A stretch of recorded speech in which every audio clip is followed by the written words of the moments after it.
All right, so I stole some pictures off the internet, so I'll be going to Copyright infringement. internet jail. That's right. Won't be the first time. Letter in the mail. All right, let's see. Talking about manifold intake pipes. I said maybe exposed pipes. This is the. Exposed pipes. This is really. I like this. Whoever I stole this website picture from, but I've never seen a crankshaft that looks like that, or an oil sump that looks like that. So it's pretty cool. Air box, air filter, air box, going up to the carburetor. See how this one hangs down really low and it's not really warmed up by that oil back there. Pipes are exposed. All right. Then we have, this is the, like my engine right there. There's a carburetor way down there. Yes. So that would not have any sort of heat really helping it out at all. Got to come up through here. And then all the pipes come up. And then up here, see that little right there? Mm-hmm. It's called a balance tube. That's the balance pressure on both sides. Balance both sides. Hmm. So got the balance tube. So you got all the clamps. This is not an easy system to deal with. These hoses are pretty hard to move once they've set for a while. But anyway, so that's your intake for Continental. And then Lycoming, which you're well familiar with because you built one. The pipes go through into the oil sump, through the oil sump and down. So let's see. According to Lycoming, there are some real advantages to this. Of course. Let me see. You know, this thing just sucks. May run through oil sump, like the Lycoming. The Lycoming says, well, this is actually our great design. Maybe they did it because they don't know anymore because whoever designed it, they're long gone. Maybe it because the fuel air mixture, and if you've played with the ground power unit and put your hand on that pipe, what's that pipe do? It's really cold. So maybe it slightly cools the oil. And that's why they did it. Or maybe because at the same time, if you cool the oil, it has to warms the fuel air mixture slightly for better atomization.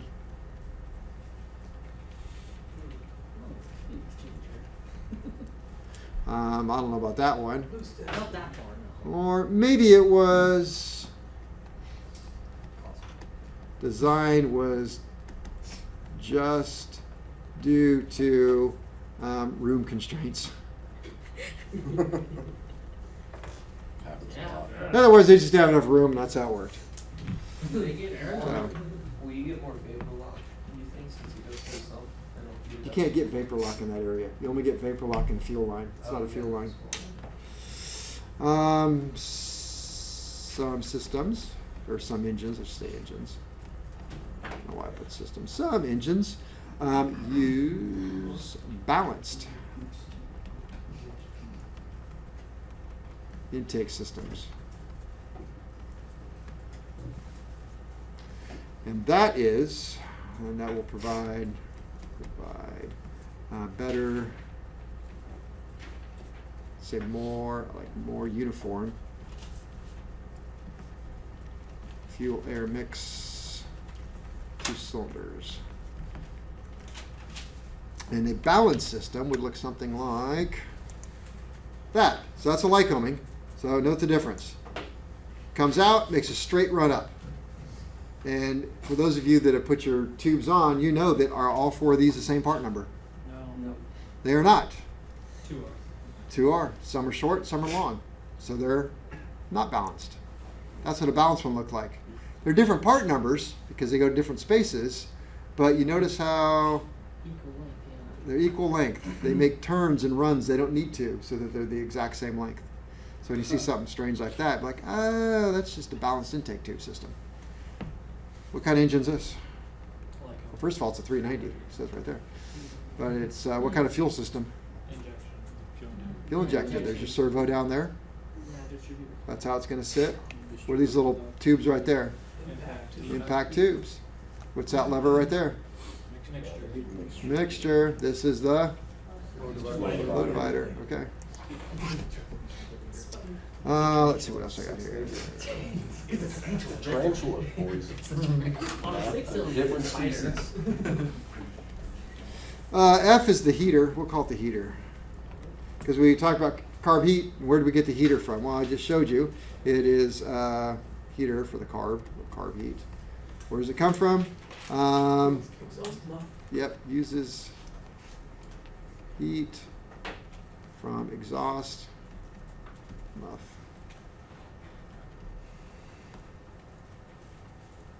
Does not use exhaust.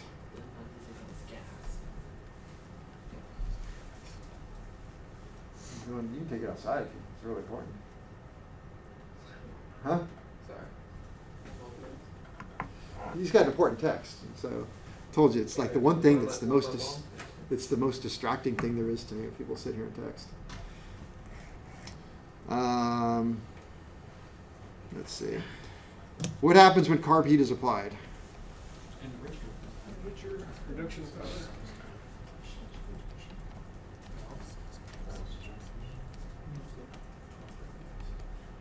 There is a loss of power. Why is there a loss of power? Lower density air. Air is higher density altitude, lower density. Yes, the air is not as dense. It's like you're at a higher altitude. High amount of low density air. What happens if you have carburetor ice and you pull it on?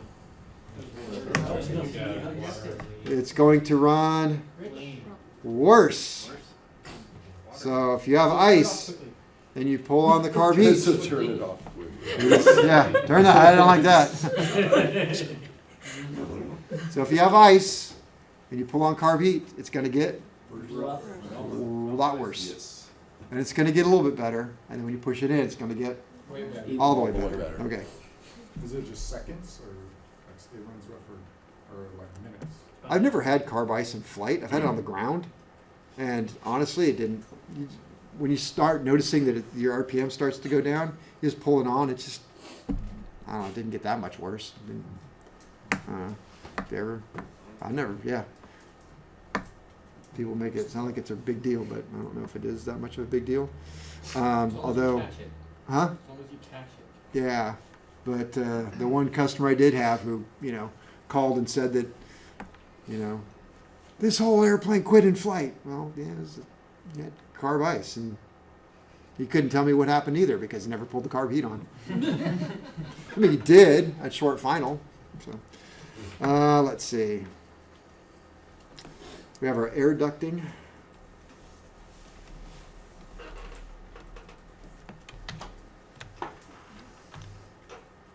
All right, so we looked at that already. Got our orange ducting that goes everywhere. It is called scat tube or skeet tube. I think this is scat, and skeet has got another liner on the inside. I don't like that stuff with the liner on the inside. There's a trick to putting this stuff on. It's easier just to show somebody just to tell, but how you have to cut this and stuff. I will tell you that there are some really sick individuals in this world. Do not just Google scat tube. You will get some things that you do not want to, you will not unsee. So, yes, you want to look this stuff up. The airplane, tubing, orange, scat. I always buy the orange stuff. I know there is black stuff. There was the old black stuff that Cessna would use, which will ruin your airplane. So if I see black stuff in an airplane, I tell the customer, man, you got to get that out of there. It will destroy the airplane. This, I believe, is maybe it's stainless, or it's just the coating on this is more of a rubberized. This stuff down here, the black stuff, the old black stuff, was like some sort of paper or something. I don't know. It wasn't really rubber, and it disintegrates, and it leaves the steel spring inside, then rubs up against the aluminum of the aircraft and causes dissimilar metal corrosion really well. There's something between the two that just really, it loves it. And it will eat up an airplane, so it can get really bad. So we got the tube. That stuff's pretty cheap. It's about carb ice. I'll let Larry talk about carb ice. Good. And I can just move on. What air temperature can you get ice? 30 to 40 degrees. Yeah, you can get all the way up to 100 degrees according to the Q&A books. All right. Types of ice. What kind of ice do we have? Impact, evaporation, and throttle. So, okay. All right. Let's talk about exhaust systems.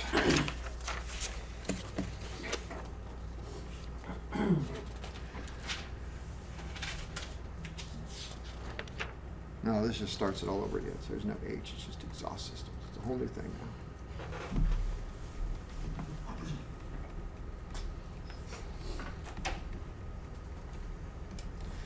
This is another one of those things like the B-nuts on hoses, where if you turn your back on a hose without tightening it, you'll kill somebody.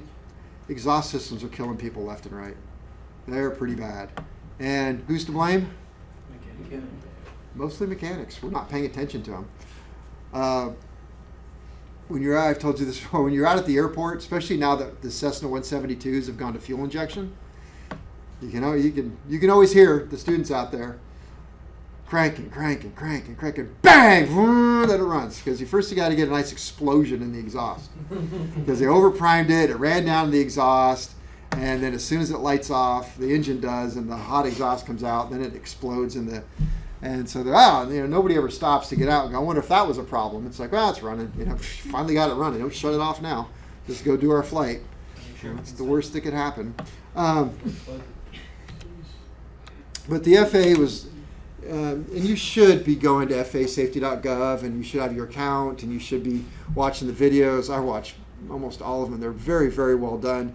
They always have their core course every year, like, hey, this is what we're really trying to talk about this year and really stress. Well, if you're starting now, you should go back and look at all the core courses because that's what they stressed each year. And they've really been talking a lot about exhaust the last couple of years because it's just so neglected. And I don't think that a lot of schools talk about it because, again, it's just kind of a boring thing. You bolt it to the bottom of the engine and what's to know?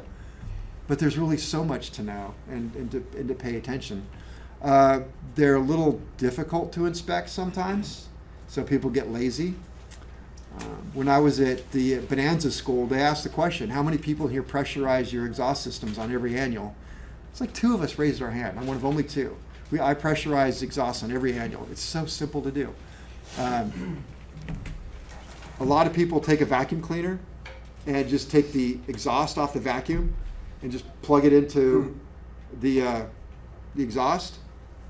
That's enough pressure, and then soap it and see what it does. I don't like that, and I even brought it up. I said, do you have a dedicated vacuum for that? He goes, no, we just use the one we just Shop back. shop vac. And I'm like, don't you ever out blowing particles up in the engine? He goes, I never thought about that. Change filters. Huh?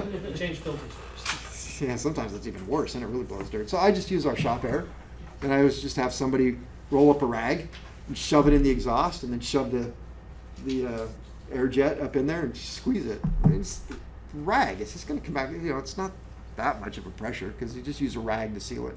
Anyway, soap everything up, and you're going to look for cracks. Would you ever smoke it? I haven't. No. I don't know if that would be a thing. I think it could be. How would you? I have a little smoker that works great. I mean, I use it for finding intake leaks in cars and stuff. It's like a little mini smoke machine. I know. I was trying to think how you do it with exhaust though. Well, you just do the same thing, put it in there and put a rag. Blow it and let it smoke its way out. Its way Yeah. out. That'd be kind of cool. Would be. All right, so what is exhaust system? It's defined as, let's see, a scavenging system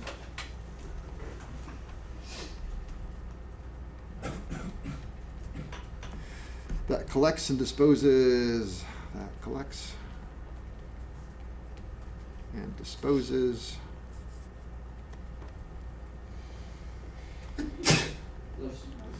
of high temperature. How high temp? 1400. Yeah, or higher. 15, Yeah, depends on. So it's probably running better than 1700 degrees Fahrenheit or higher up near the head. High temp and poisonous gases.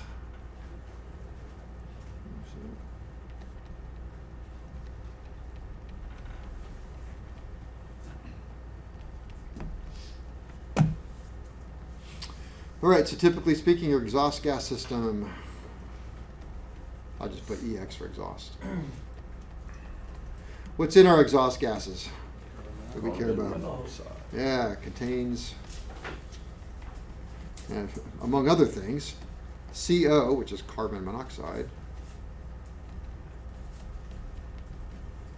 which is a poison. And that's the part that I would be concerned about. And where to go here? Are hot and can cause a fire. I'd rather have CO poisoning than fire poisoning, I'll tell you right now. But I don't want either.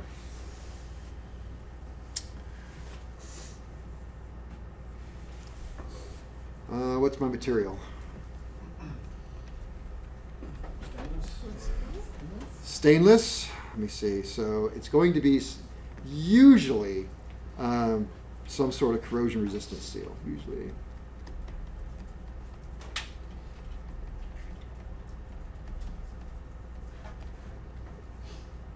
Some sort of corrosion resistant steel.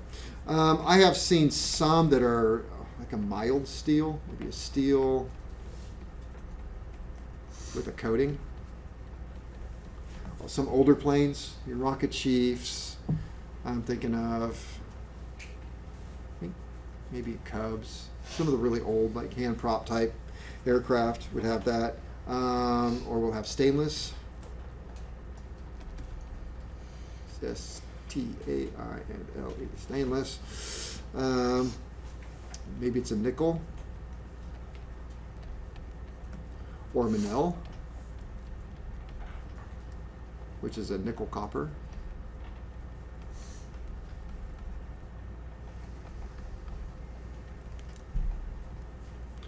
And possibly ceramic coated.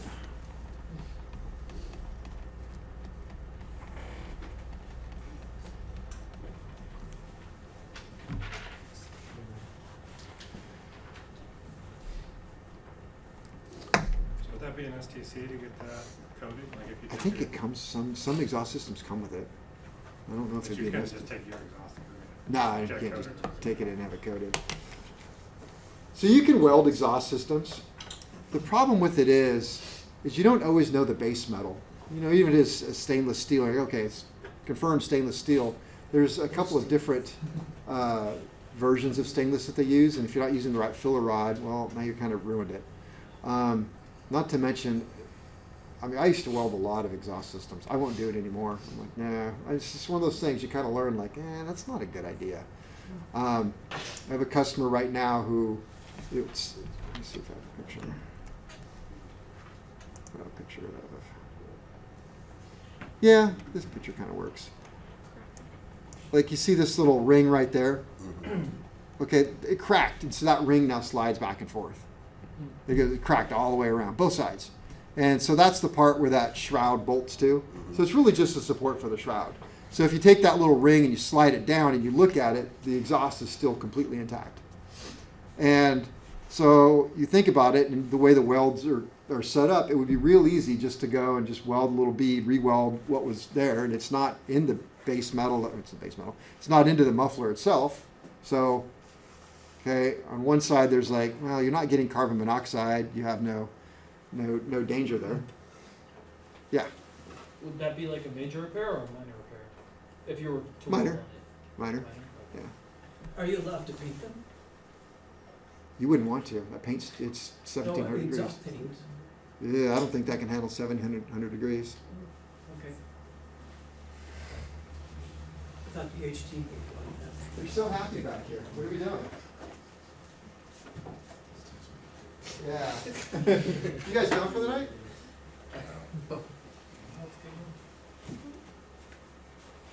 You sure? I will be at 9:20. All right, so back to this. We're gonna need an intermission beat. Huh? We're gonna need an intermission beat. Yeah, no kidding. All right, so the problem is I could weld that on there. But I called somebody who knows a lot more about exhaust welding than I do. There's a really great welder up here, Lori Air. And I sent him a picture, and I'm like, hey, just run a bead on this, right? And he's like, no. He said, you got to really think about what you're doing here. And this is somebody who's certified to weld aircraft stuff, so he's got an FAA approval to do it, so I trust him. And he's like, first of all, you got to consider what the base metal is, make sure you're getting the right filler. We talked about that. Second, he says, you got contamination from exhaust products on there, because you just do. Even though it's outside, you're going to get that. And third, he said, if you know how it's put together, it was put together as an assembly. You got to take the end plate off and weld that all together. And then, now you've got the whole inners exposed, and then weld that on. So it's actually going to be quite an expensive repair. So it's like, no, we're not doing that. Well, Yeah. you gotta heat that up and burn the carbon out of it, so it's gonna be prone to cracking. And prone to cracking.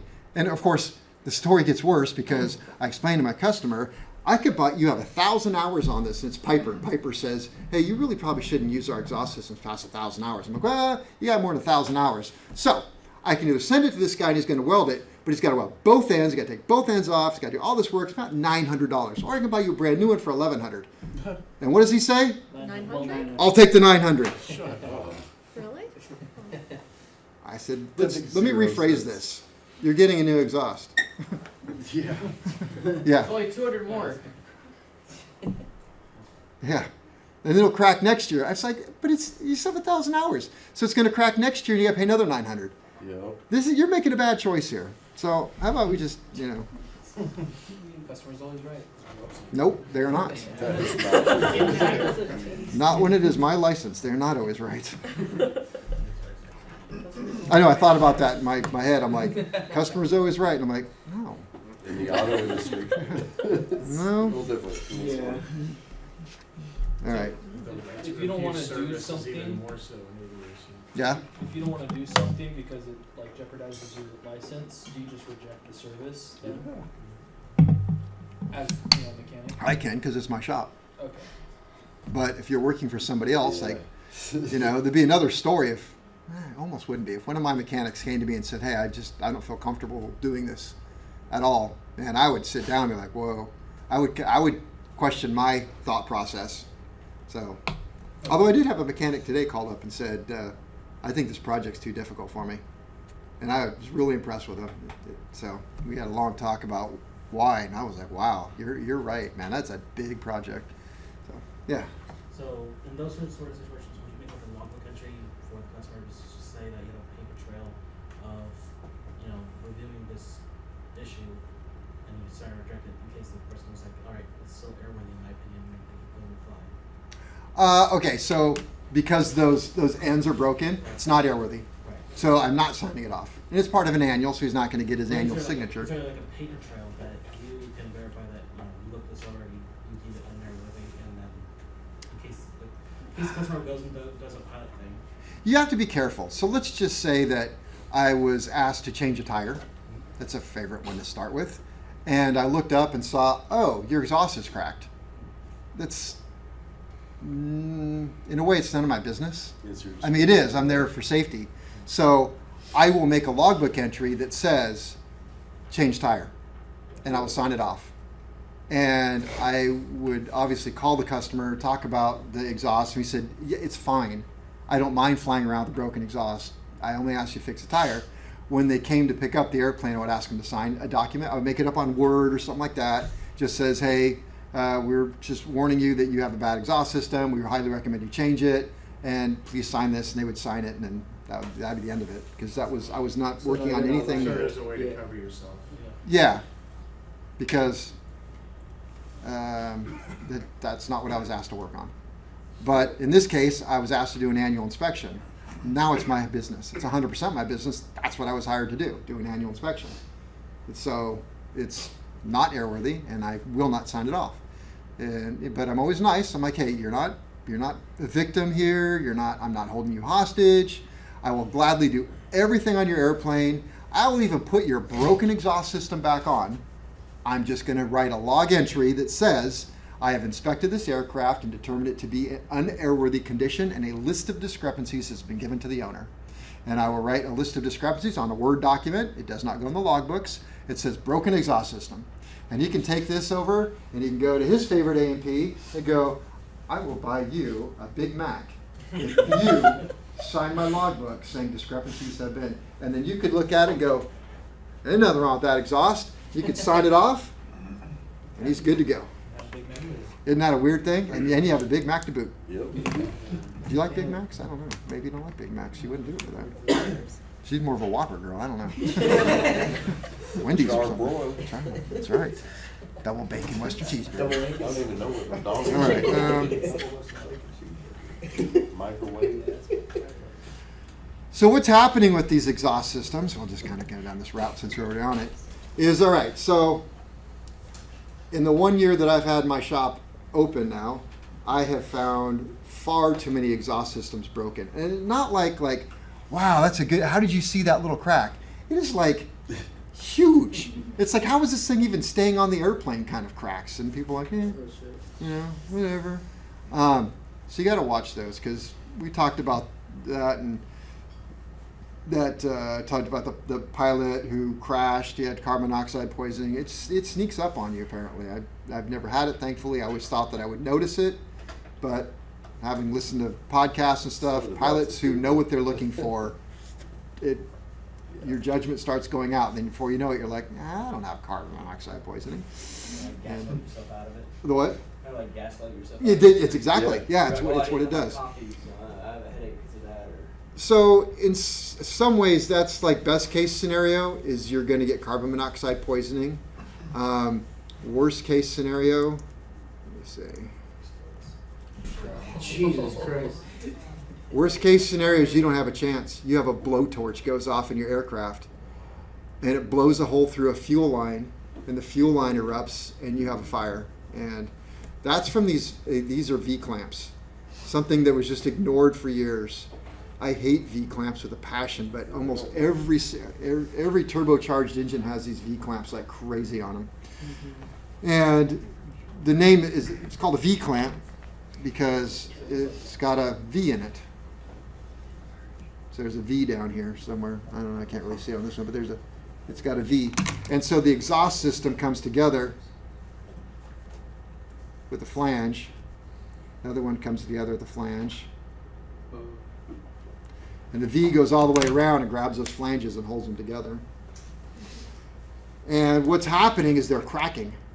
So they got all these little spot welds around them. These spot welds crack. And so they're now life-limited parts. There was a period of time where they decided to make them life-limited and nobody was getting them and all these airplanes were grounded. To put them on, you have to do, it's kind of a very crazy hard inspection to actually inspect them. But you have to look for flat spots, cracks, how they close. And then when you put them on, there's an entire procedure for putting them on. So you have a torque and you put them on and you torque it. Then you take a rubber mallet, you beat the exhaust. You just, well, not hard, but you don't want to dent it. But you smack the exhaust and you tap, tap, tap, tap, tap, torque it again. Hit the exhaust. And you keep doing that until you can't torque it anymore. Then you take it out and you run it and let it cool down and torque it. And you do that until you can't torque it anymore. Oh, geez. It takes a long time to put them on, to do them right. Because when you don't and they come apart, that's what happens. Because these are on turbocharged engines. So the exhaust has got a lot of back pressure and it's even hotter. So, yeah, something, What would you replace those with? V-clamps. You replace them with the same thing. They have not come up with something better yet that I'm aware of. Because exhaust systems have to expand and contract. You cannot have a single piece exhaust. Which is crazy, like on your cars, right? We do. We've got header, I don't, but you have headers that... What is the closest to be?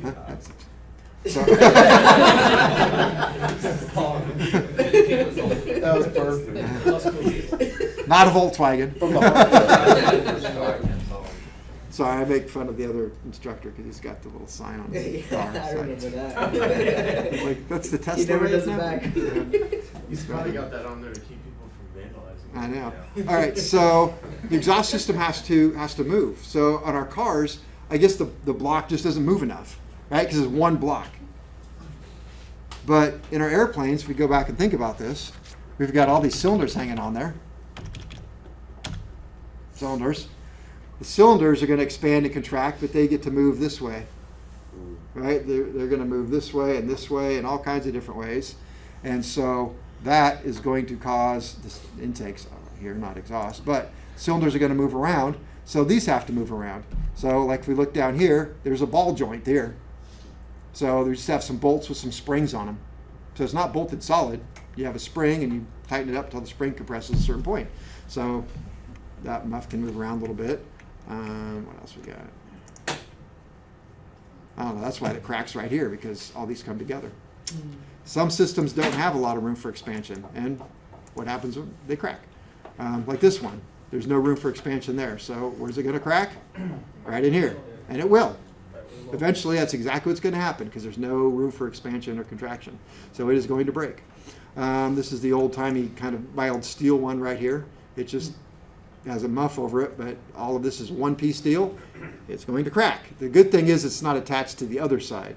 When you get into the airplanes that attach to the other side, then they tend to crack a lot faster and a lot easier, and they usually have some sort of slip joint like this. So where's my slip joint? Don't really see it. Doesn't have it. Radials. And you're talking about expanding and contracting all different kind of dimensions.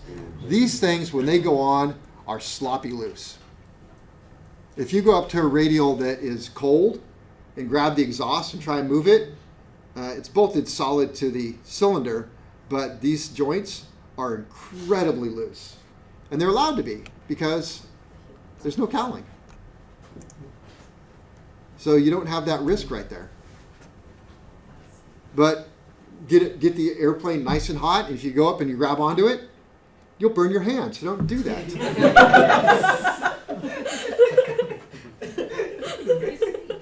Idiots. So they tighten up when they get hot. Get your fire protective gear. Yeah. Let's see here. E-plans, okay. I don't think so either. All right, so we had two materials. We see no weld repair. 3, we had systems. Different types of systems.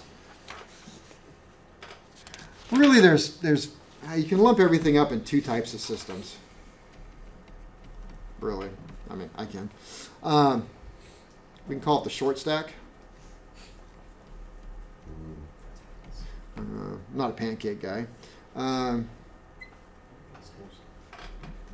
Used on non-turbo,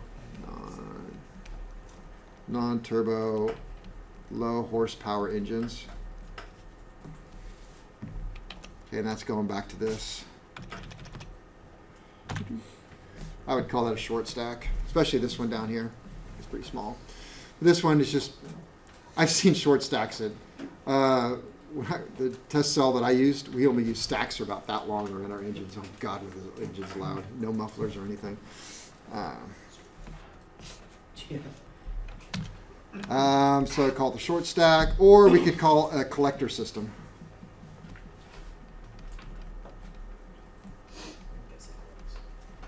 Where it's going to collect pretty much everything into somewhat of a central location and then out.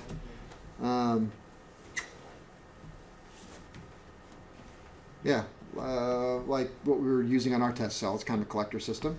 All 4 go into one muffler. And a lot of times those mufflers aren't anything more than just a can. There's nothing inside some of them. Some of them have flame arresters, spark arresters.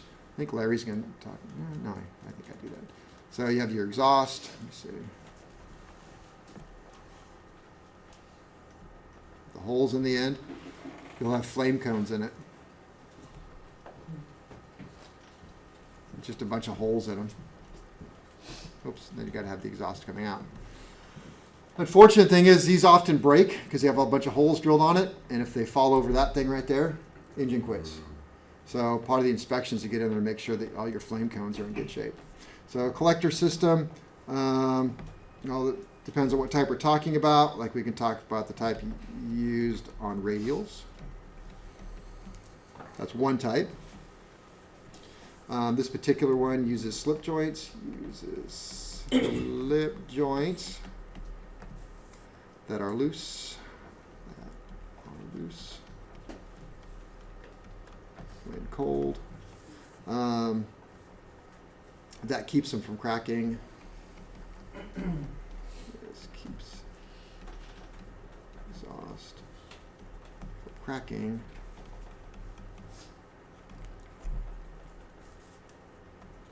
As As engine expands or contracts from heat or cold. How long do those normally last then if they're You know, I was thinking, I was writing that, how many times I've seen a radial engine cracked, and I worked on a fair amount of radial engines, Stearmans and stuff. I didn't see a problem. really? Yeah, they seem to last a long time. Is it clear metal? Somebody said, I was talking, actually it was the guy who was complaining about his exhaust. He said the reason why he wanted his old stuff welded is because he read an article that the old stuff used better metal. So I'm like, I don't know, better, thicker metals. I think it's just under less pressure. Radial engines tend to turn slower. No, that's not true. They'll Could turn they the do same speed, something like but that for other planes then? What's that? Couldn't they do something like that for our like? I think it's other just the engines nature and of the way it is. You know, you think about a radial engine, some of them put the exhaust on the front, so it's air cooled right away. In the back, they're bigger pipes, less pressure on them, a shorter run to get out because there's usually no cowling.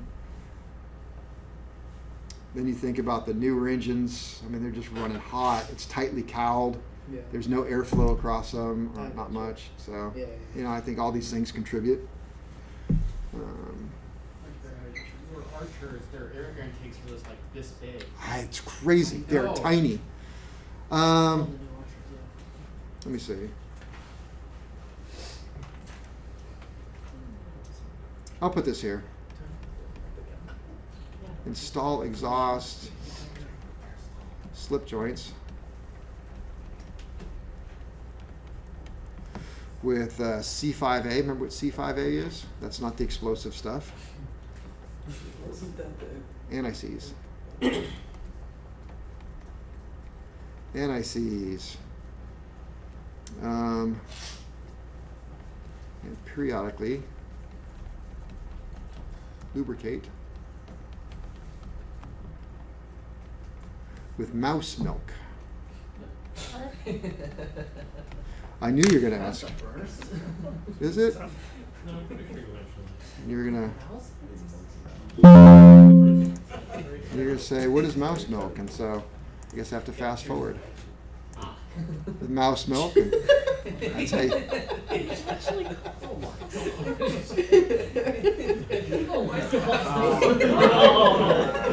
that's how you get it. Oh! Did you not see that? No, I was thinking about how you're like, You gonna go into my head? Zooms in on it. Mice there. They don't look happy. Follow the expression. Yeah, I know, they're like bummed out. reminds me That guy's happy. He's got milk. He's like, Just Well, he's not going to get killed. this looks like something from The Simpsons. It's got to be. I don't know. Yeah. looks like the animation, doesn't it? Now, mouse milk is your go-to product for lubricating exhaust systems. It's your exhaust lube. All right. Why does it think it has 4 in the back? Well, that's when they're done. You know, they start pink, and then you milk them till they turn white. So you know they're attached. They'll turn white. All right, so used on radials. You're also going to use on higher horsepower engines. Like how high horsepower? Like 150 horse, like not very high, or even lower. And definitely, if you're going to have a turbo engine, you got to have a collector, because you got to collect it all and use it.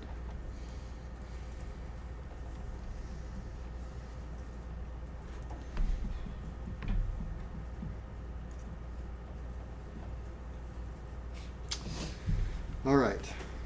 I would be remiss if I didn't at least talk about some maintenance. Of exhaust systems, let me see. Exhaust failure is a potentially life-threatening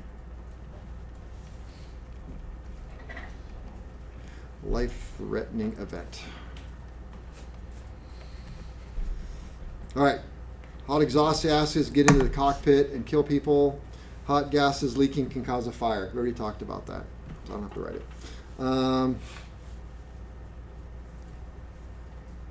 as much as possible, you always open up the shrouds. They're a pain in the butt to get to.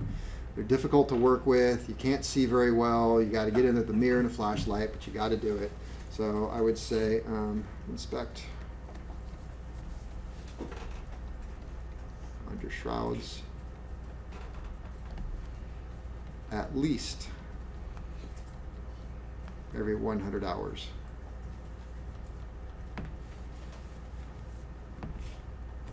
Or annual, whichever comes first.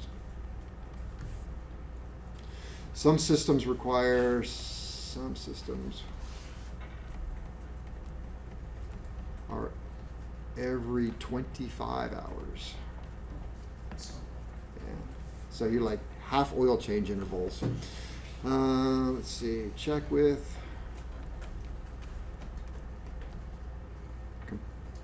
I'll use the word compressed. At about 2 psi. You don't want to explode the. You're not doing a pressure test, but shop air 2 psi and soap. And soap to look for cracks. Which doesn't always work.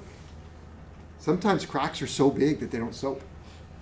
The soap doesn't bridge the gap, so you got to be careful if you're just soaping blindly. Sometimes it doesn't work. But there should always be some soap bubbles. There's usually a slip joint somewhere, some sort of joint. That's like I always call proof of concept. So I always want to soap that and make sure I get bubbles out of the places or where EGT probes go in. You should get a couple bubbles there. If you get bubbles there, you know you got good soap, you got good pressure, and I can test the rest of it. Obviously inspect welds. Inspect welds and clamping. I don't know where I got this. Every cowling removal. Every time we have a customer's plane in to check or do oil changes, I get down there and check their exhaust, at least visually. I don't do a pressure test. It's just a courtesy look. You got to check those internal baffles.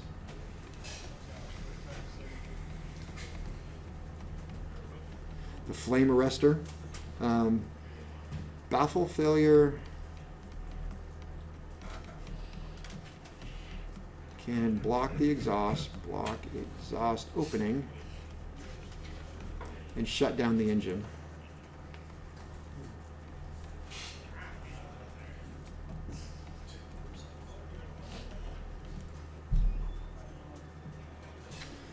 We talked about the V-band clamps.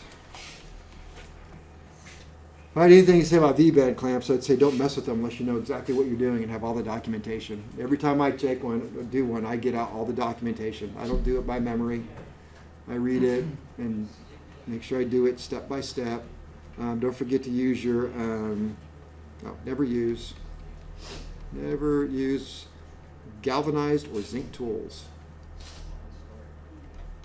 I don't know where you'd find a galvanized or zinc tool. What's the reason behind? Or pencil. Can't use pencil. Trying not using galvanizing zinc? It does something with the base metal and causes it to weaken in that spot. Yeah. All right, so I guess tomorrow we can start talking about some installation.